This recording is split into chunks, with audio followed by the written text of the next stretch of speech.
Buenos días, mis queridos alumnos. Quien les habla es su profesora de biología. Espero que se encuentren muy bien. Hoy vamos a darle continuación a nuestra clase de bioquímica. Recordemos que en la clase anterior vimos las biomoléculas y vimos los lípidos, o sea, características, ¿no? Lípidos, carbohidratos, proteínas y ácidos nucleicos. Ahora vamos a ver cómo se conforman esas biomoléculas. Hoy vamos a hablar sobre carbohidratos y lípidos solamente, dejando para la próxima clase las proteínas y los ácidos nucleicos. Las biomoléculas ya no son bioelementos, o sea, los bioelementos forman biomoléculas. La unión de varios bioelementos forman las biomoléculas. Son moléculas orgánicas que poseen en su estructura anillos carbónicos. O sea, el elemento principal son el carbono. O es el carbono. Entonces, vamos a hablar un poco sobre los carbohidratos. Carbohidratos o glúcidos, cuando esos carbohidratos ingresan a la materia viva, se transforman en glúcidos, en azúcares. Entonces, ¿qué son? Son un tipo de nutriente, son sustancias orgánicas formadas por monosacáridos, un solo elemento, disacáridos, dos elementos, o uniones de muchos monosacáridos, que son polisacáridos. Están en el cuerpo y sus funciones son de energía, son probióticos, nutritivos y se clasifican en tres importantes que son simples, complejos y ultraprocesados. ¿De qué están formados? Vamos a ir viéndolo en la clase. Porque es bueno comerlos. ¿Cómo se clasifican? ¿Cuáles son las propiedades? ¿En qué alimentos se encuentran? Entonces, vamos a ir dando respuesta a todas estas inquietudes que tenemos. Entonces, los carbohidratos se conforman o se clasifican en tres. En monosacáridos, poseen una sola estructura, olisacáridos o polisacáridos, que conforman de dos a más estructuras. Entre los monosacáridos tenemos las aldosas, terminadas en osas, y tenemos las cetosas. Entre las aldosas y las cetosas tenemos triosas, que tienen 3 elementos, tetrosas, porque tienen 4 elementos, pentosas, porque tienen 5 elementos, 5, y hexosas, porque tienen 6 elementos. Ellos, o sea, 6 carbonos en su cadena estructural, 5 carbonos en su cadena estructural y 3 carbonos en su cadena estructural. 4 carbonos si son tetrosas en su cadena estructural. O sea, que tienen diferentes formas y estructuras. Los olisacáridos o disacáridos tienen 2 elementos. Y también tenemos a los trisacáridos a decasacáridos, o sea, de 3 a 10 sacáridos. Y los polisacáridos, bueno, es la combinación de monosacáridos y disacáridos juntos, forman polisacáridos. Entonces, los monosacáridos, como les dije, son pentosas y las hexosas. Entre las pentosas tenemos las silosas, arabinosas y la ribosa. Recordemos que la ribosa está en el material genético del ARN, ácido ribonucleico. Está conformado por ribosa, un monosacárido. La hexosa tenemos la glucosa, que está en la sangre, fructosa, que está en la fruta, la galactosa, la leche, y la manosa. Entre los disacáridos tenemos la sacarosa, que está conformado por glucosa más fructosa. La lactosa, que está formado por glucosa más galactosa. Y la maltosa, que está formado por glucosa más glucosa. Entre los polisacáridos vean que tenemos los disacáridos, tenemos dos, ¿verdad? Entre los polisacáridos tenemos los homopolisacáridos y los heteropolisacáridos.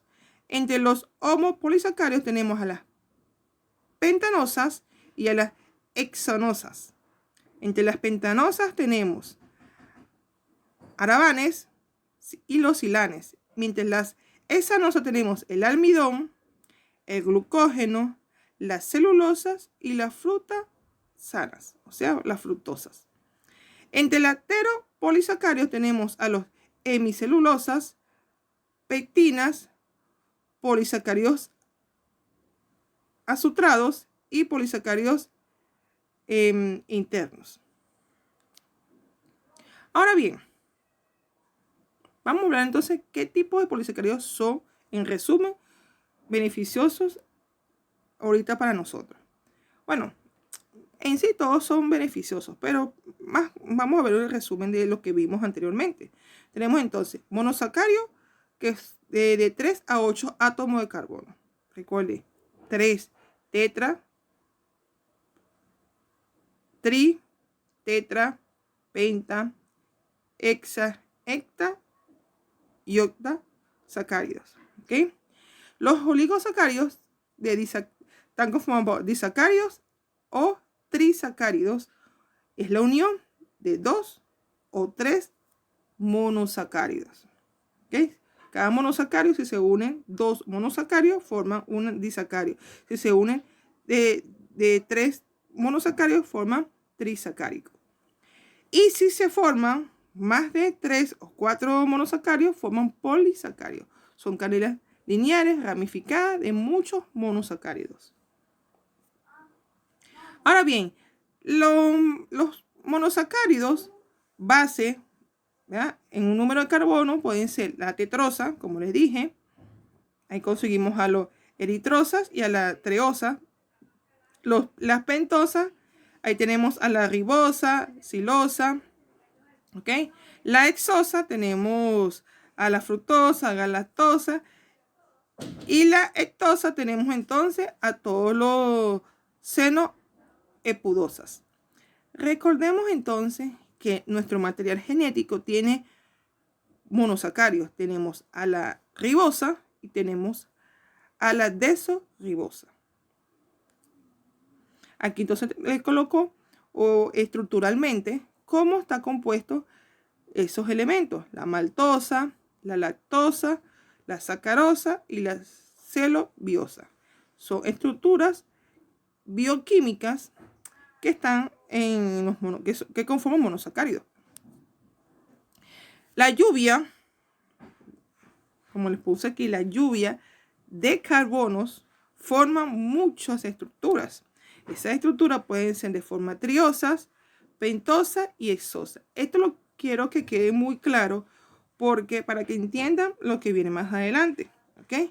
Recordemos que triosa porque tiene 3 carbonos, pentosa porque tiene 5 carbonos y hexosa porque tiene 6 carbonos. Entonces, beneficios de los alimentos naturales con carbohidratos. ¿Qué beneficios tendremos? Vamos a ver. Energía saludable, nos da mucha energía. Efecto prebiótico, o sea, permite la digestión, todo el proceso del tránsito intestinal y todo lo que es el proceso de órganos. O sea, el equilibrio de los órganos. Reserva de energía, nos ayuda a reservar energía para trotar, correr, nadar, cantar, hacer todas las actividades que tengamos que hacer. Para un buen crecimiento, desde el desarrollo embrionario hasta que somos viejos. Mejor rendimiento, bien sea físico, cognitivo y un buen control para la cuestión de la diabetes y la glucosa y la insulina en sangre. Ok, entonces ahora vamos a hablar de los lípidos. Los lípidos pueden ser de 3 formas: lípidos simples, lípidos compuestos y lípidos esteroideos. Recordemos que en la clase anterior hablamos sobre los lípidos también. Los lípidos simples forman a las ceras, a las grasas y a los aceites, mientras que los lípidos compuestos forman a los fosfolípidos, glicolípidos y efiglípidos. Y los esteroideos forman ayudan a las hormonas. Recordemos que entonces los lípidos compuestos, si hablamos de fosfolípidos, estamos hablando de ¿qué? De la bicapa lipídica de la membrana celular, que está conformado por fosfolípidos. ¿Cómo se clasifican estos lípidos? Cuando se hidrolizan en hidróxido de sodio y cuando no se hidroliza en hidróxido de sodio. Cuando se hidrolizan, forman lípidos saponificables. Y cuando no lo hacen, forman lípidos no saponificables. O sea, que los lípidos saponificables tenemos el CHO, carbono, hidrógeno y oxígeno, y tenemos carbono, hidrógeno, oxígeno, fósforo y nitrógeno. Mientras que los no saponificables no poseen estos tipos de bioelementos. Entre todos los que poseen el CHO, tenemos a las ceras y a los triángulos ceroles. Tenemos a los ésteres glicerol, tenemos a los ésteres epinefrínicos y tenemos a los posposinoadheridos y los plasmalógenos. Además, que en los no ponificables tenemos a los heteroideos, tenemos a los terpenos y entre otros. Los lípidos también se pueden clasificar en tres formas importantes, que son los saturados, los polisaturados y los monosaturados. Los saturados no tienen dobles enlaces en su molécula, o sea, son sólidos y de temperatura constante. Los polisaturados tienen varios dobles enlaces. Son líquidos a temperaturas ambientes.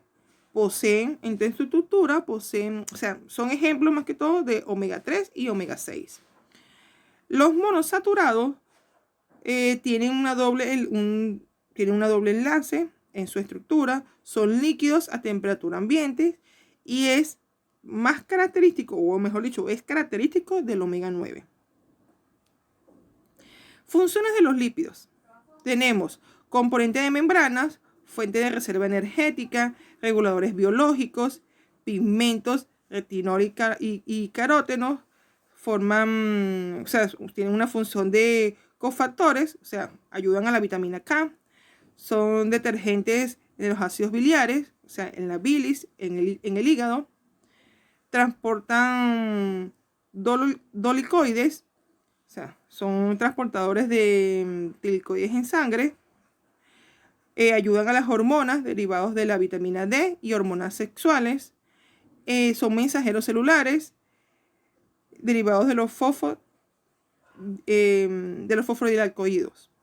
O sea, ¿se acuerdan de cuando hablamos de los fosfolípidos y hablábamos sobre los fosfolaldehídos? Bueno, ellos son importantes en esos mensajeros celulares y ayudan a las acciones de proteínas. Para terminar, en la parte de los lípidos, tenemos entonces que los ácidos grasos son esenciales. ¿Pero dónde son esenciales? En el omega 3 y en el omega 6. Son esenciales para la probiótica de nuestro cuerpo. En el caso del omega 3 lo conseguimos en pescado azul, mariscos, aceite de oliva, nueces, almendras y legumbres. Mientras que en el omega 6 lo vamos a conseguir en las semillas de sésamo, en las pipas de calabaza, en las pipas de girasol, en el aguacate o palta, en las frutas, en los frutos secos, en general, en el aceite de girasol.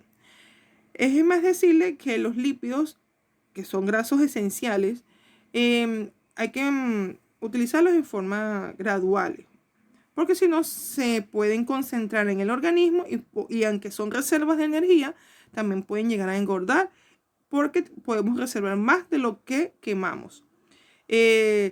Recordemos que son polisacáridos, son disacáridos en el caso de los carbohidratos y disacáridos cuando conforman 2 monosacáridos o hasta 3 y polisacáridos cuando forman muchos polisacáridos. En el caso de los lípidos son saturados, sobresaturados y ya sabemos las estructuras químicas de estos elementos. No me queda más que despedirme de ustedes y la próxima clase vamos a hablar sobre las proteínas y los ácidos nucleicos. Seguimos con la clase de bioquímica. Me despido.